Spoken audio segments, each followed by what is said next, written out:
ცოტა ხნის წინ დასრულდა აჭარის მთავრობაში შერეული სამთავრობო კომისიის ხდომა. სტიქიური მოვლენების შედეგად მიყენებული ზარალის სალიკვიდაციო კომისიის ხდომას ჯანდაცვის მინისტრი ნუგზარ სურმანიძე ხელმძღვანელობდა. უკვე ცნობილია ზარალის ოდენობაც უხმა ნალექმა ქედის მუნიციპალიტეტს 170.000 ლარის ზიანი მიაყენა.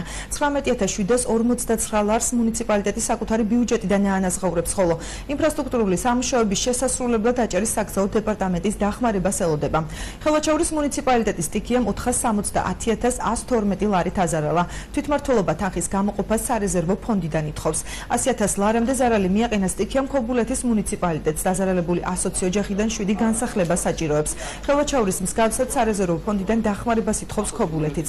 რაც შეეხება ბათუმს, აქ 403 ოჯახი დაზარალდა. ზარალის ოდენობა კი დაახლოებით 820.000 ლარს შეადგენს. აჭარის ჯანდაცვის მინისტრის ინფორმაციით ზარალის ოდენობა რეგიონის მასშტაბით 3 მილიონ ლარამდე მერყეობს. შერეული სამთავრობო კომისია ორ დღეში ისევ შეიკრიბება და საბოლოო გადაწყვეტილება გახდება ცნობილი. სექტემბრის თვეში მომხდარი სტიქიური მოვლენების შედეგად საგზაო ინფრასტრუქტურა დაზიანდა და ჩვენ წარმოვადგინეთ სტიქიის სამსახურო კომისიაზე ჯამური ღირებულებით, ეს არის 1,71,000.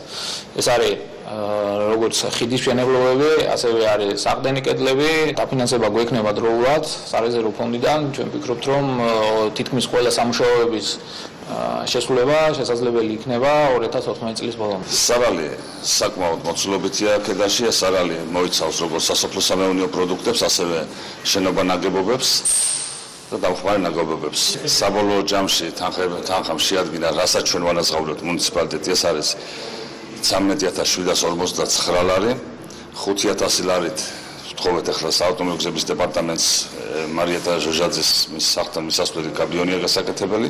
ეს არის ჩვენი ზარალი. რაც შეეხება ინფრასტრუქტურის ზარალს მუნიციპალიტეტის მიხედვით ექვემდებარება დაზუსტებას და ორი დღის შემდეგ შევიკრიბებთ, თუნდაც დაზუსტებული ციფრები იქნება.